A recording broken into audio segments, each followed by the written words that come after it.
Ngayong araw na ito ay nais ko pong pag-usapan natin ng isang bagay na madalas hindi nauunawaan ng mundo, ang salitang kaligayahan or ang salitang pleasure.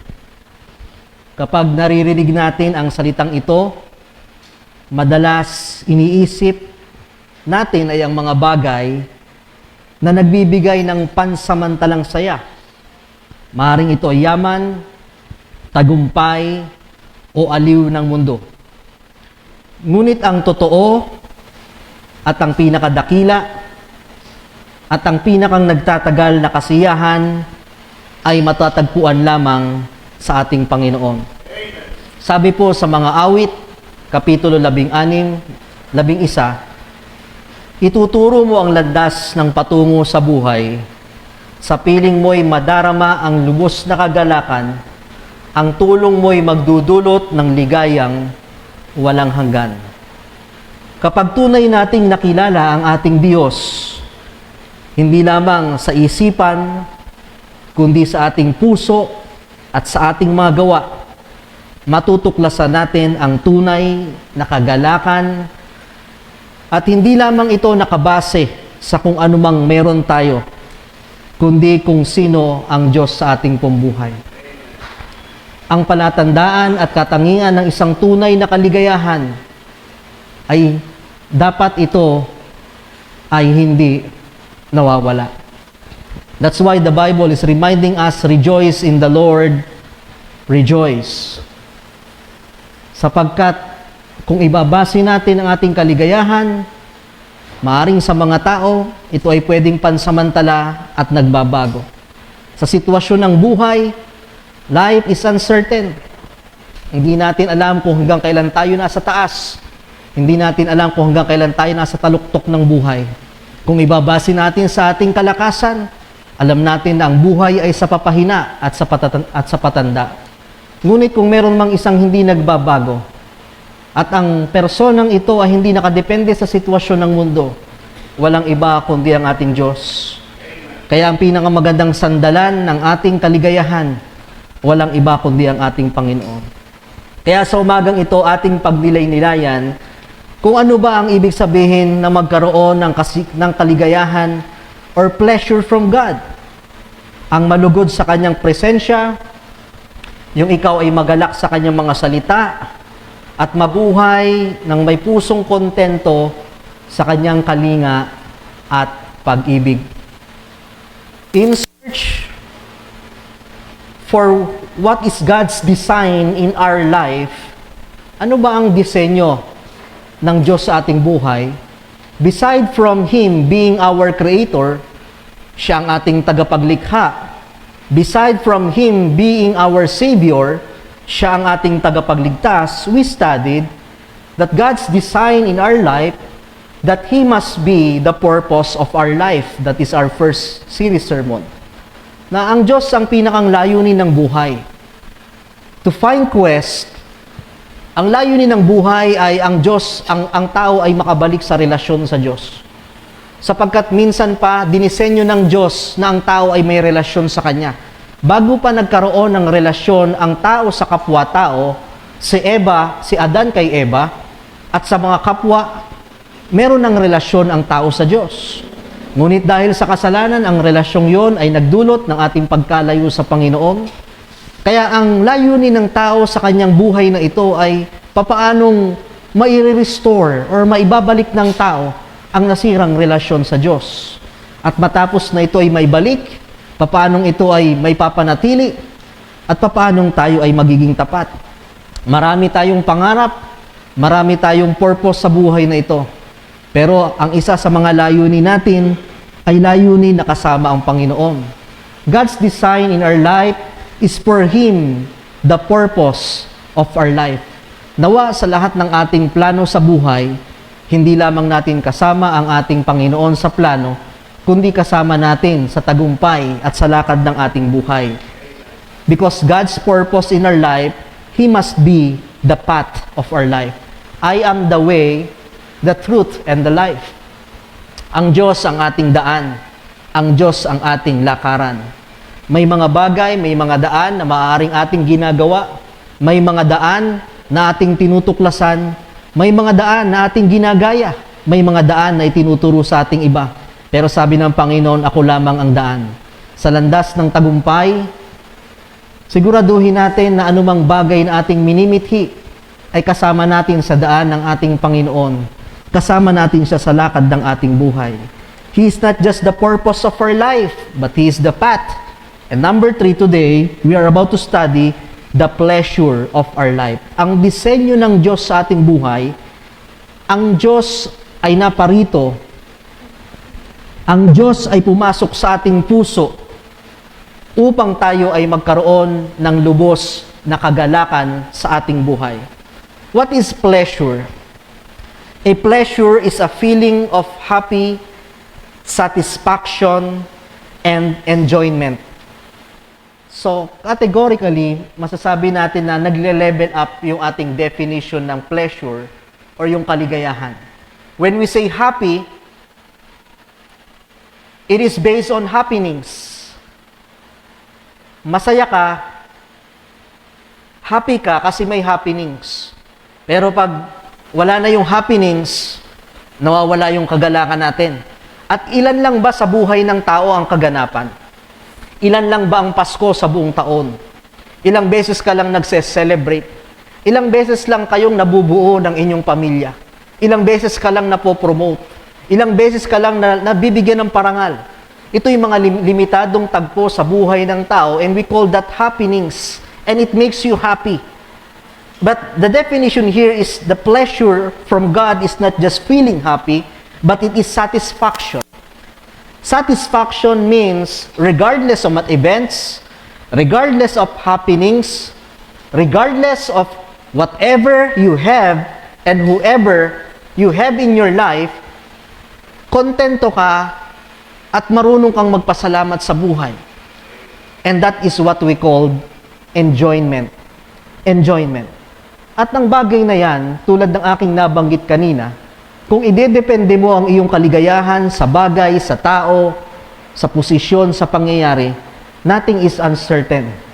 Ito'y maaaring pansamantala, ito'y walang kasiguraduhan, ngunit ang kasiguraduhan ng presensya ng Diyos sa ating buhay ay laging naririyan. Yaman nga lang na may mga hadlang kung bakit hindi natin nararamdaman ang lubos na kagalakan ng presensya ng Diyos sa ating pambuhay.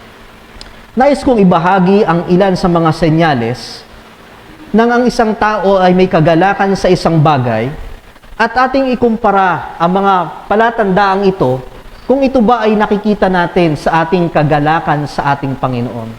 Paano mo masasabi na ang isang tao ay may kagalakan sa kanyang ginagawa, sa kanyang nakakasama, sa kanyang pinupuntahan, sa kanyang mga ginagawang pag-aaliw, mga kinakain, o anumang ganap sa buhay, at ating ikumpara ang mga senyales na ito kung tayo ba ay tunay na may kagalakan sa ating Panginoon.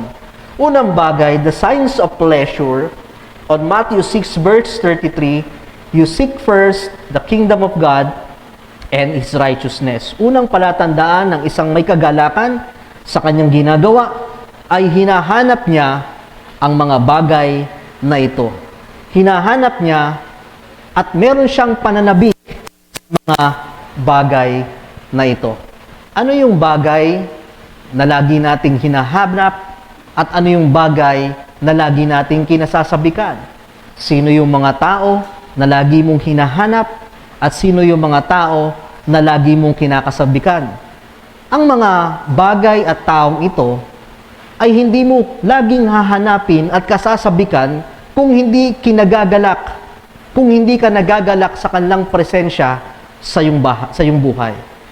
It is our nature to seek for someone or for something or for somewhere na alam nating ito ay magdudulot sa atin ng kaligayahan.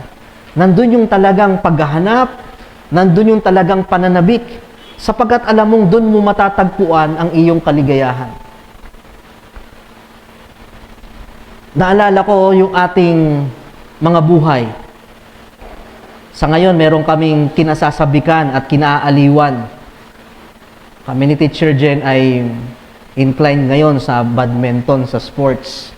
Nakahanap kami ng laro na hindi naman naiiwan ng asawa sa bahay at nagiging partner din, ano. Meron GC dun na kung saan ay mga bagay-bagay patungkol sa larong yon, yung mga players. Pero ang laging laman ng GC na yon, bukod sa pag-aalok ng pagkain, ay ang laging tanong may laro ba mamaya? May laro ba mamaya? Yun lang. Sapagkat nandun yung kanilang kasabikan na makapaglaro sa kabila ng mapagod ang maghapon, galing sa iba't ibang trabaho, pero hinahanap-hanap nila. At talagang makikita mo yung lungkot pag sinabing, ay may okasyon ngayon sa JJ, may event, walang laro. At pag nandun na po sa laro, kailangan agapan mo din sapagkat mahaba ang pila doon. Hindi yun per hour, queuing yun. Pag nakapaglaro ka ng isang set, ang daming nakapila, minsan maghihintay ka pa ng kalahating oras, minsan isang oras pa pag maraming tao. Pero hinihintay nila yun. Sapagkat gano'n na lang yung kanilang kasabikan, sapagkat nandun yung kaligayahan. Sa ating pambuhay, ang isa sa palatandaan ng talagang tayo ay may kasabikan, palatandaan ng talagang tayo ay may kaligayahan, nandun yung ating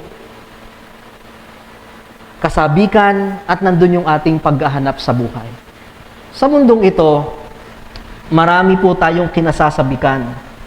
But when we speak about pleasure in God, gaano tayo kasabik pagdating sa Panginoon?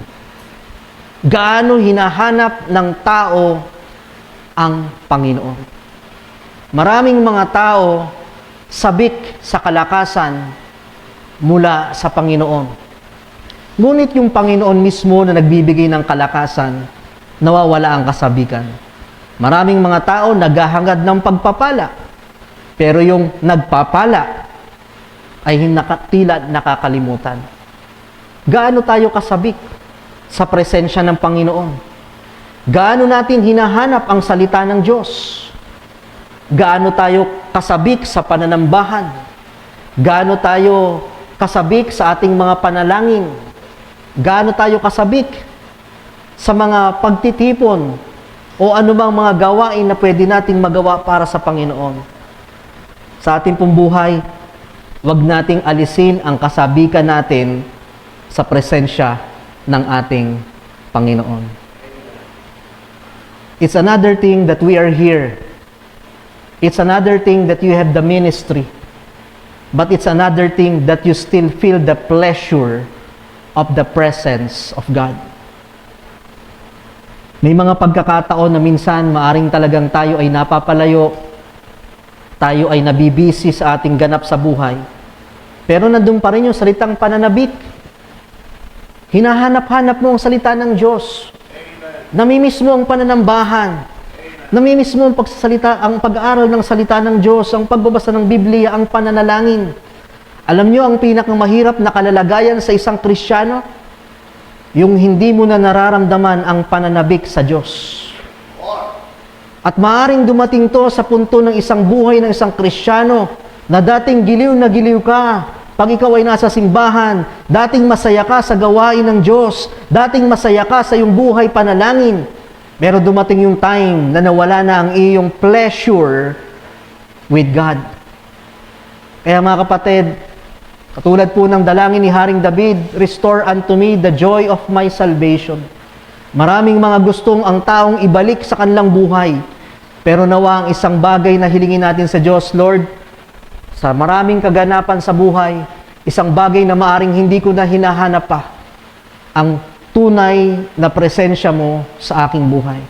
Yes, we are seeking for God's healing, but are we seeking for the healer itself? We are seeking for God's protection, but are we seeking for the protector itself? Nakatingin tayo sa pagpapala, pero nakatingin ka ba sa nagpapala? Sikapin natin na anuman ang katatayuan natin sa ating buhay, wala pa man ang kagalingan, wala pa man ang mga hinihiling, wala pa man ang mga bagay na yon, pero ang Diyos laging naririyan. Seek first sa ating pambuhay. Sikapin natin at hindi lamang basta natin hinahanap, nandun yung salitang pananabik. Nandun yung salitang pananabik. Kung ano ang laman ng puso, siyang laging itinuturo. Yan ang laging laman ng ating isipan, yan ang laging buka ng ating bibig, yan lagi ang pumapasok sa ating isipan. Alam niyo itong Facebook, napagtanto ko lang, na kung ano pala yung madalas mong binuburos, yun mas madalas ang ipapakita sa iyo. Kaya minsan pagka nagtingin ka ng halimbawa house for rent, isang beses mo lang tinignan ng dalawa, yung mga feeds mo, yun ang ilalabas sa iyo ng Facebook. Kasi alam ng Facebook, yun ang laman ng puso mo, yun ang desire mo, yun ang kaligayahan mo. Ganon din sa ating buhay. Lumilitaw sa ating buhay, lumilitaw sa iyong direksyon ng buhay, buka ng iyong bibig, kung ano ang ginagawa ng iyong kamay, saan ka naglalaan ng oras, saan ka nasasabik, lumilitaw ang laman ng ating puso. Kaya mga kapatid, dalangin natin na nawa ay sikapin natin na sa mundong ito na marami tayong hinahanap, you seek for it. Maraming hinahanap ang mundo. Pero sikapin natin na parte pa rin ng ating mundo na hinahanap ang Panginoon. You seek for it. Signs of pleasure. Yung ating kasabikan sa Panginoon. There were times in our life na maaring nawala yung ating pananabik, maaring tayo ay nanabang, maaring tayo ay napalayo. Pero hilingin natin sa Panginoon, Lord, ano bang aking magagawa? Kahit mawala tayo sa presensya ng Diyos, ang Diyos ay mananatiling Diyos. Hindi mababawasan ang kanyang pagiging Diyos kahit wala tayo sa kanyang presensya. Pero kung wala ang presensya ng Diyos sa ating buhay, hindi makukumpleto ang ating buhay. Kaya nawa, lagi nating hilingin, mga kabataan, sa kabila ng hinahanap nyo ang magandang karera, sa kabila ng hinahanap nyo ang magandang grado, sa kabila ng hinahanap natin ang ating mga ikabubuti ng pamilya, ang mga trabahong magaganda, huwag nating makalimutan na lagi pa ring hanapin ng Panginoon.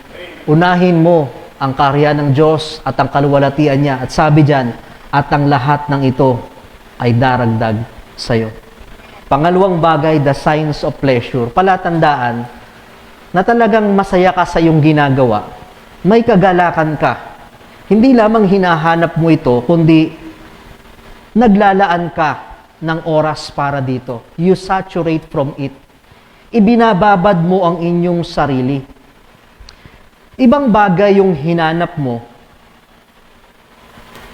Sa ibang bagay din yung pinaglaanan mo. Pinaglaanan mo. Naalala ko dati dyan sa Kubo, meron dyang dart. Diba kuya ding ano? Dati nung may dart, nadadaan-daanan ko lang, hinahanap ko rin. Akala ko yung dart, basta bato ka lang ng bato, tsaka bullseye lang yung tatamaan mo, yun na yun. But the more I play with it, habang mas bumababad ako dun, mas nagtatagal ako, mas nauunawaan ko kung paano yung laro. May mga iba-iba pala yan, may mga eskalera, may mga 501, na ito pala yung dapat tirahin, may mga techniques pala, nakikilala ko na rin yung mga players nito, nanonood na rin ako, mas bumababad na ako, mas nai-enjoy ko. Gayon din po sa mga bagay-bagay. Ibang bagay yung hinanap mo ang taong ito, pero ibang bagay yung naglaan ka ng panahon, ng mas malalim na panahon para sa kanya. Mas nai-enjoy mo siya. Mas nakikilala mo siya. Ibang bagay yung ikaw ay naglaro lamang ng isang laro, pero ibang bagay yung napapadalas na ang iyong laro. Nai-enjoy mo na. Isang palatandaan na nagiging masaya ka sa isang bagay, sa isang tao, sa isang lugar, hindi mo lang siya hinahanap, kundi nagagawa mong magtagal, nagagawa mong maglaan ng mas mahabang panahon para sa bagay na yon, para sa tao na yon, sapagkat kung hindi mo talaga yung gusto, maaaring pakikisamahan mo lang. Naranasan niyo na ba sa tao? Maaaring pupuntahan mo, haharapin mo, pero kung hindi mo talaga siya gusto, Ang hirap paglaanan. Hindi tayo makatagal. Ganon din sa lugar. Ganon din sa ating relasyon sa ating Panginoon. Ang usapin ng hinanap mo ang Diyos ay isang bagay upang tayo ay magalak sa Kanya. Pero yung usapin ng how much more you spend with God, it's another thing. That's why our topic is more of God. It's a good thing that you have Christ in your heart, may relasyon ka na. Ang pangalawang tanong ay, gaano ka kababad kay Kristo? Gaano mo ibinababad ang iyong sarili sa presensya ng Panginoon, sa salita ng Panginoon, sa pananalangin, at sa mga bagay na makadiyos? If we think that if we go to Sunday from 8:30 to 10:30, the 3 hours, ang 3 oras sa buong linggo, ay masasabi nating pagbababad sa presensya ng Panginoon, nagkakamali tayo.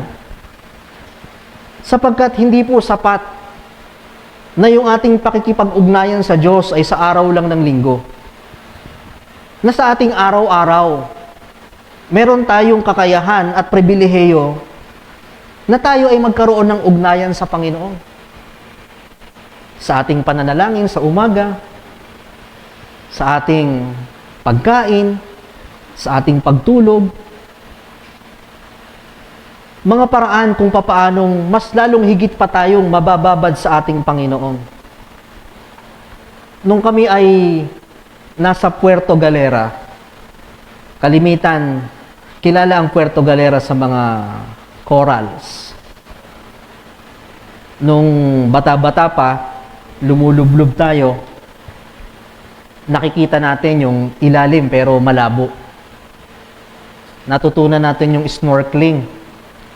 Hindi lang lubog yun, medyo babad na ng konti yun, pero aahon ka pa rin eh. At hindi malalim. Pero nakikita natin yung ganda ng ilalim.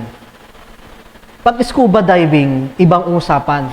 Hindi lang lubog, hindi lang tubog, kundi talagang halos 1 oras na walang litawan. Hindi lang mababaw, kundi nasa malalim. Mas nakikita mo ng tutukan, mas nauunawaan mo at mas nai-enjoy mo yung ilalim ng dagat. Ganon din po sa ating relasyon sa Diyos. No wonder bakit maraming Kristiyano, bakit ganon? Tinanggap ko ang Panginoon, nakapagsisimba naman ako minsan, pero parang hindi ko madama yung talagang sinasabing ligaya. Because it's another thing that you saturate with God.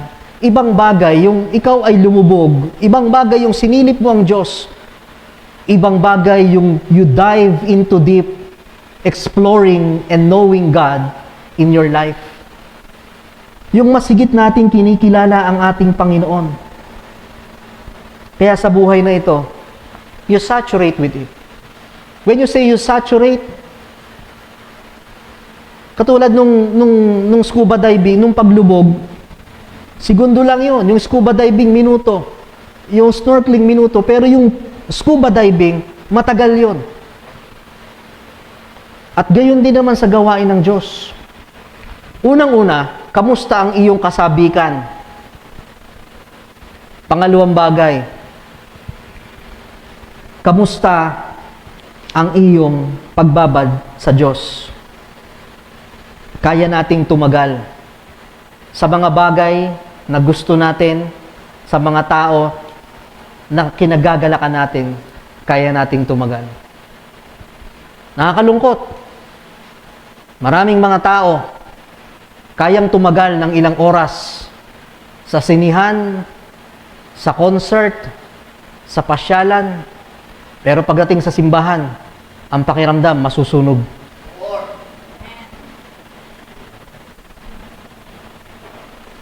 Pag tayo ay nakikinig ng mga balita, kahit fake news, kaya nating tumagal. Pero ang mga Kristiyano, wala pang 1 oras natutulog na. Babad na babad, hindi sa salita ng Diyos, kundi sa electric fan at sa aircon. Paano ka liligaya? Tila ba parang pagdating sa Diyos, parang hirap na hirap tayong, parang masusunog tayo pagtatagal pa, para bang tayo ay balisang-balisa.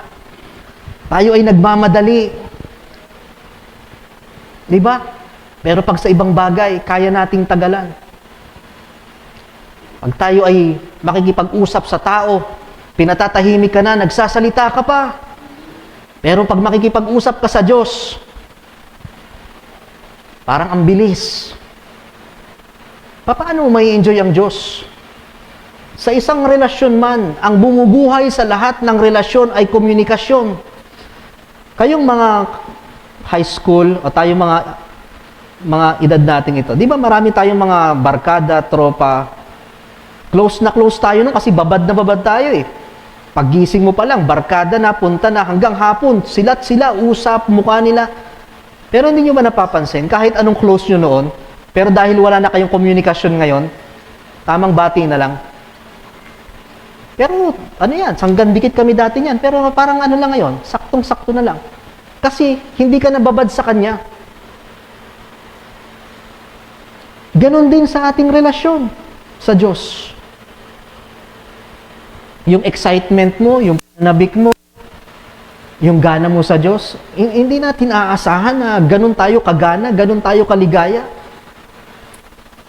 Kung hindi ganon kalalim yung ating ugnayan sa Diyos. We saturate from it. Hindi hiningi ng Diyos ang lahat ng ating oras. Na kung tutuusin, sa Kanya naman ang lahat ng oras at lakas. Alam ng Diyos na meron tayong mga tungkulin, gampanin sa mundong ito. Pero nawa, subukan natin na mas lumalim sa ating Panginoon. Babad na babad. How will you expect that you will enjoy your relationship with God kung minsan lamang sa isang buwan o sa isang taon na tayo ay dumadalangin, lumalapit, nananambahan at naglilingkod sa Kanya? You saturate yourself. The more you involve yourself in the church, sa isang Kristiyano na maaring bisita pa bago mo pa lamang natutuklasan ang layunin ng iyong buhay. But the more you get involved yourself with the works of God, mas nai-enjoy mo ang gawain ng Panginoon. The more you go to fellowship, the more you go to prayer time, you enjoy yourself with the Lord. Huwag nating gawing ang ating paglalaan ng oras sa Diyos ay hindi kalabisan. Pangatlong bagay, signs of pleasure, you seek for it, you saturate from it. Pangatlong bagay, you share it. Ibinabahagi mo ito. Psalm 34 verse 8, O taste and see, the Lord is good. O taste and see, the Lord is good. Pag may alam kang bagay, pag may alam kang pagkain na masarap, hindi mo mapigilan ang sarili mo na ipamalita ito. Hindi mo mapigilan ang sarili mo na sa mahal mo, maging pasalubong ito. Sapagkat kagalakan yun eh. Nature nating tao na sa isang tao na may tamang puso, nature natin na pag may bagay na masaya, pag may lugar na masaya, pag may pagkain na masaya, gusto nating ipamalita at ibahagi ito. Isa sa palatandaan na talagang nagagala ka kay Kristo. Meron kang pagnanais na ipakilala din ang Diyos sa ibang tao. Amen. Gusto mong i-share yung mga pagpapala na nakamtan mo sa Panginoon. Gusto mong magbigay ng patotoo kung paano ang Diyos ay naging mabuti sa iyo, kung paano itinawid ka ng Diyos, kung paano pinagaling ka ng Diyos, kung paano sa kabila ng mga problema, sakit, walang trabaho, binuhay ka ng Diyos. Hindi mo mapigilan ang sarili mo. Marami tayong mga ina-acknowledge sa ating buhay. Pero kung talagang tayo nagagalak sa Diyos, O taste and see the Lord is good. Kung ang Diyos ay naging kagalakan sa buhay mo, ipamalita natin ito. Ipamalita natin ito. We can witness Christ by our lips or by our compelling lips. sa pamagitan ng ating sariling pagpatotoo. Patotoo na kung saan hindi lamang tayo nakakilala kay Kristo, patotoo na kung saan, kung paanong tayo ay tinawid, paanong tayo ay mas lubusan natin siyang nakilala. We can witness Christ by our changed life. Sa pamamagitan ng iyong buhay, maaaring hindi ka mahilig magsalita, pero kung kinakikitaan ng iyong buhay na magandang patotoo ng pagbabago, para mo na rin ipinamamalita si Kristo. Hindi lahat ng tao nakapapasok sa simbahan, hindi lahat ng tao nakapagbabasa ng Biblia. Pero tayo ang mga Biblia sa kanilang paningin. Binabasa nila ang ating buhay. Ano ba ang meron sa isang taong nagsisimba? Ano ba ang meron sa isang taong nananalangin at nagbabasa ng Biblia? Ang buhay natin ay hindi perpekto kahit naririto na tayo. Pero kinakikitaan tayo ng buhay na binabago. At sa pamamagitan ng mga buhay na binago, ito'y nagiging patotoo na nagkaroon tayo ng kagalakan kay Kristo. Compelling lips, change lives. We want to share God through our compassionate love. Sa pamamagitan ng ating pagtulong sa kapwa, pagdamay, pagmamalasakit,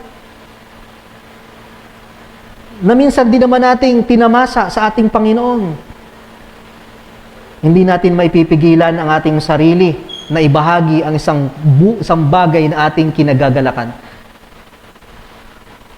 Look at your Facebook, look at your feeds, look at your timeline. Balikan nyo. Hindi mo i-share yung isang bagay na hindi ka natutuwa. Ay, ang ganda nito, i-share ko. Minsan, i-send ko pa. Send to all. Diba? Natutuwa tayo. Doon mo malalaman ang laman ng puso. Kung sinasabi mong nagagala ka sa Panginoon,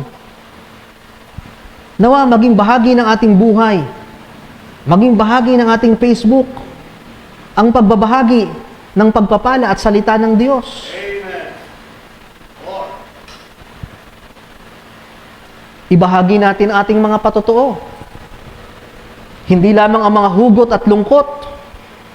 Ibahagi mo din kung paano ang Diyos ay naging mabuti, kung paano ikaw ay tinawid, kung paano ikaw ay pinagpala. Ibahagi mo ito. Sapagkat mas magandang ibahagi ang mga bagay na yan. Hindi mo mapipigilan ang iyong sarili na ibahagi. Itong ating stream na ito, pwede mong ibahagi ito.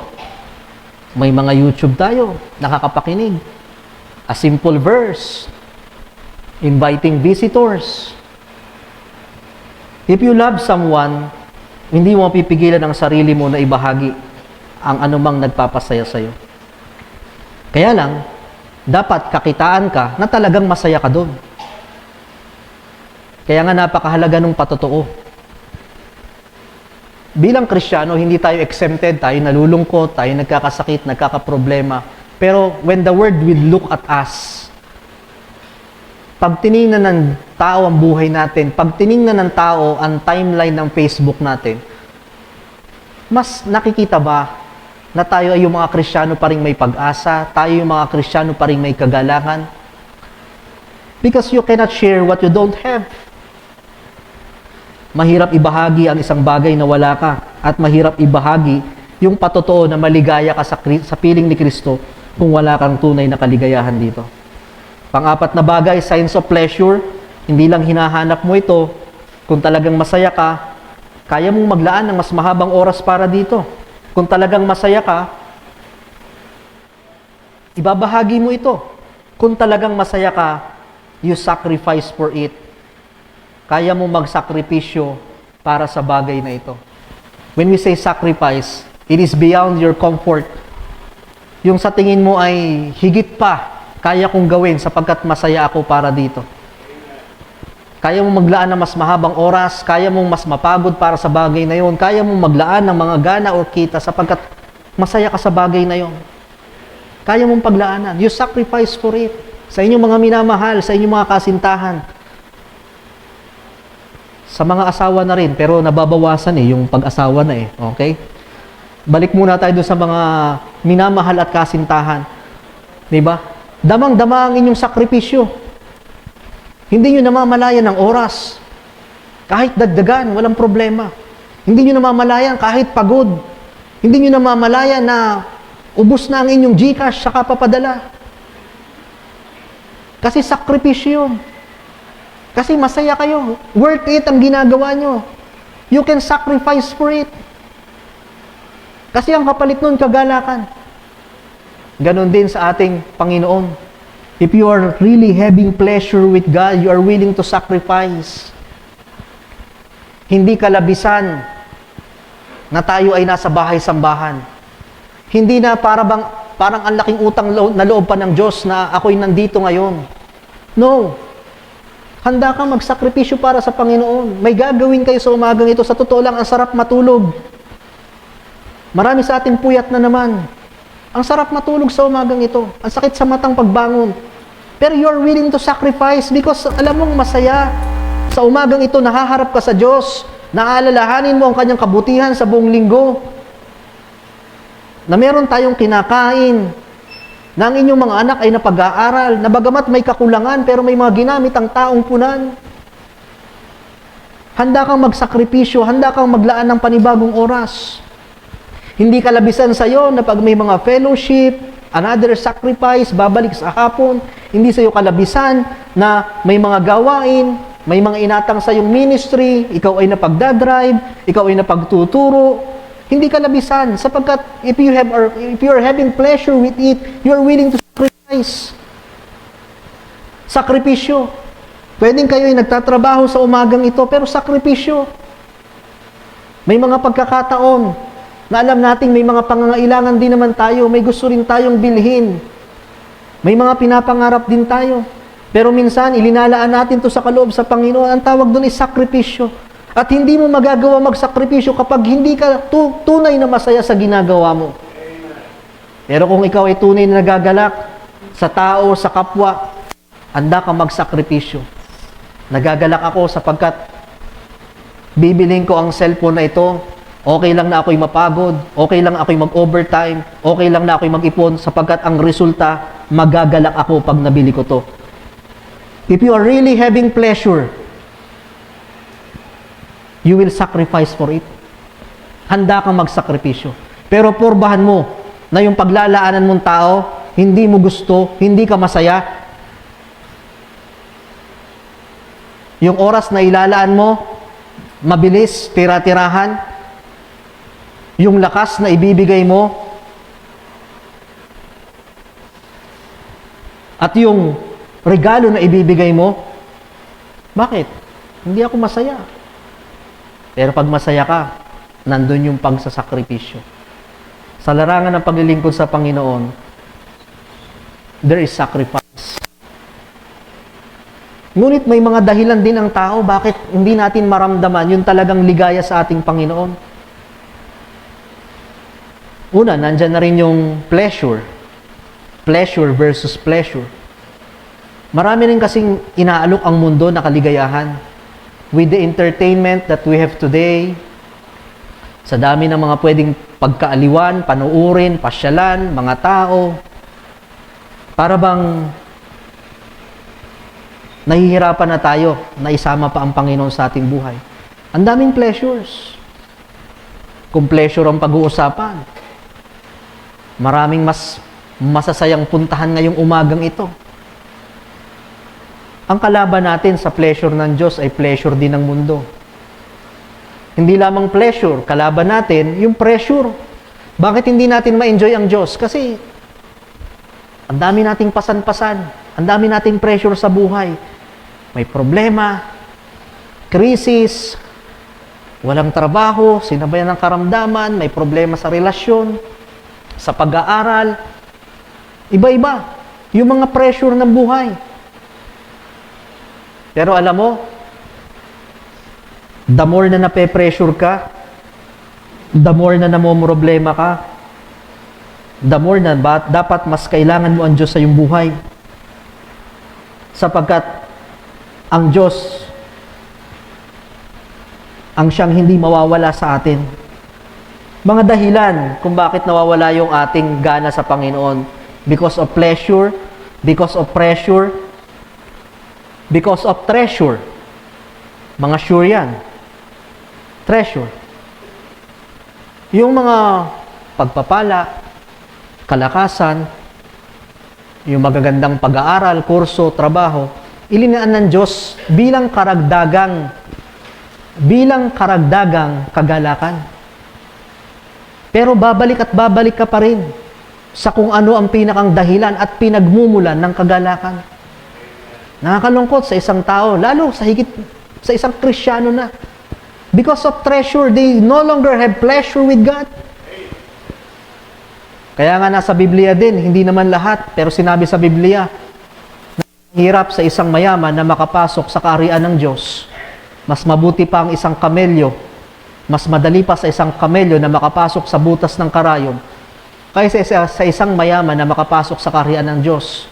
Because of treasure.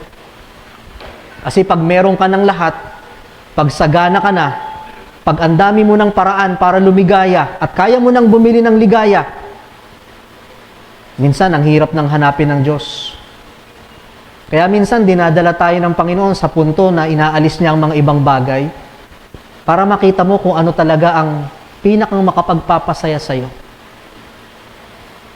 True joy doesn't comes from the presence of other people, not from place, not from position, possession, or power, but it is only from the presence of God.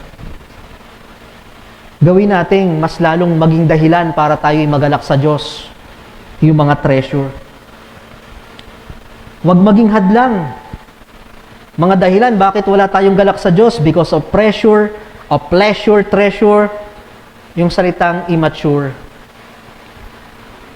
Ano yung salitang immature? Iba yung premature. Yung premature sa bata, talagang bago pa lang. Talagang hindi pa develop.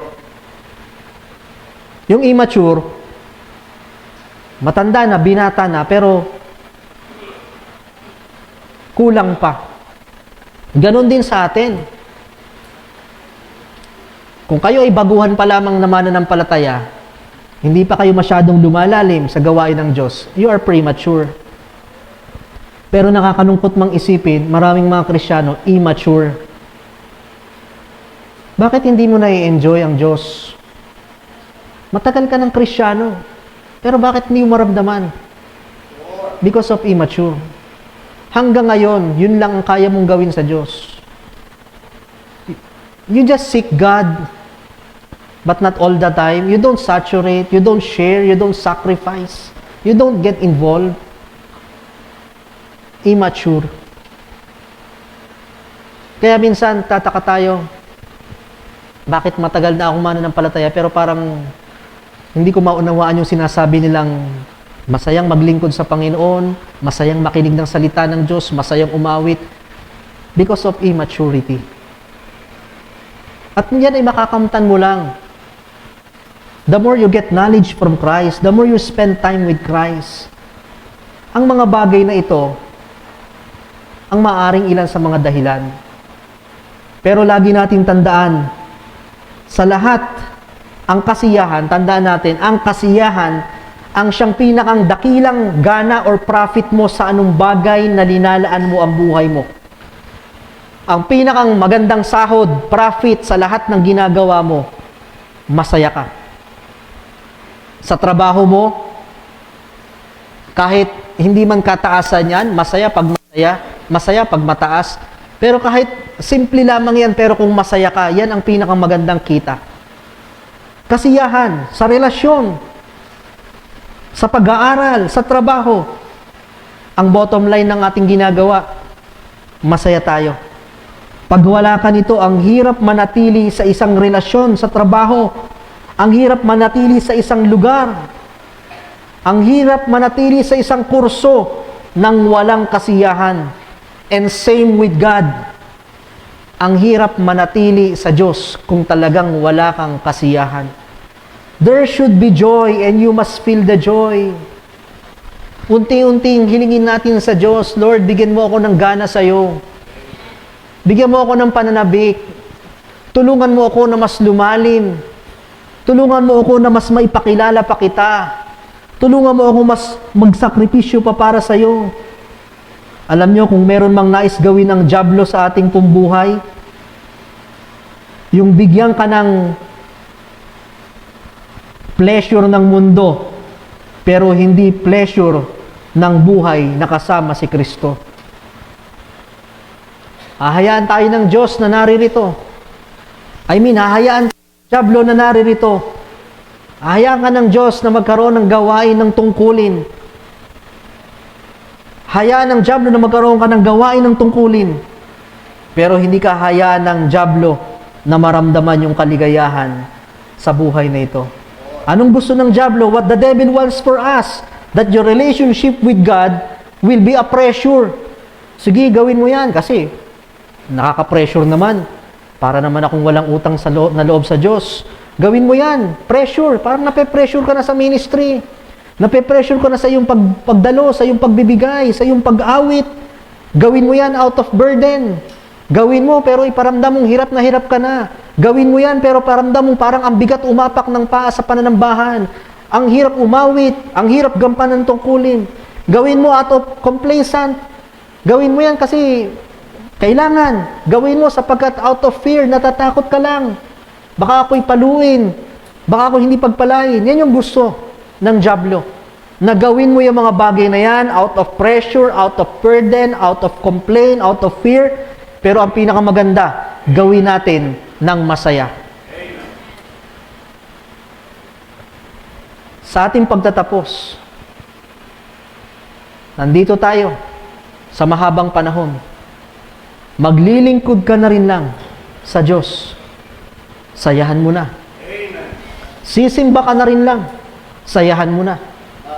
Aawit ka na rin lang. Tutugtog ka na rin lang. Mananalangin ka na rin lang. Sayahan mo na. Sapagkat at the bottom of our life, at the end of our life, isa lang naman ang minimitin ng tao. Papaano siya sasaya?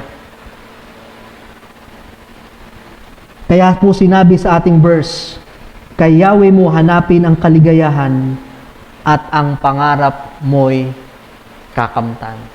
If there's something bothering you in your heart, in your mind, Lord, search our heart this morning. Kamusta ang aking puso? I may have the presence of God, but do I have the pleasure of God?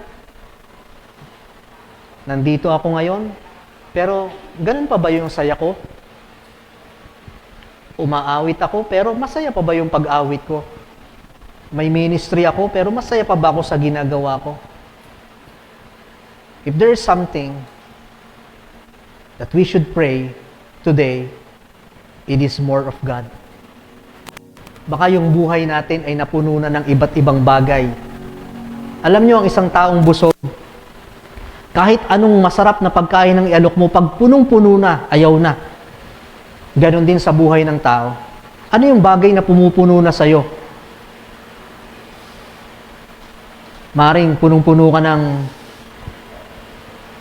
problema, punong-puno ka ng pagdududa, punong-puno ka ng iniisip, or maaring din namang punong-puno ka ng mga bagay, nakaaliwan, punong-puno ka ng mga tao sa iyong buhay, punong-puno ka ng mga bagay na iyong pinagkakaaliwan, na hindi na nagiging kagalakan sa iyo ang Panginoon. Kaya ngayong umagang ito, mahaba pa ang ating paglilingkod sa Panginoon. There were times na maaaring tayo na burden, na burnout, pero laging kasama sa ating panalangin yung Lord, bigyan mo ako ng kasiyahan sa aking gagawin ito. Lalo na kung ang gawain ito ay gawain para kay Kristo.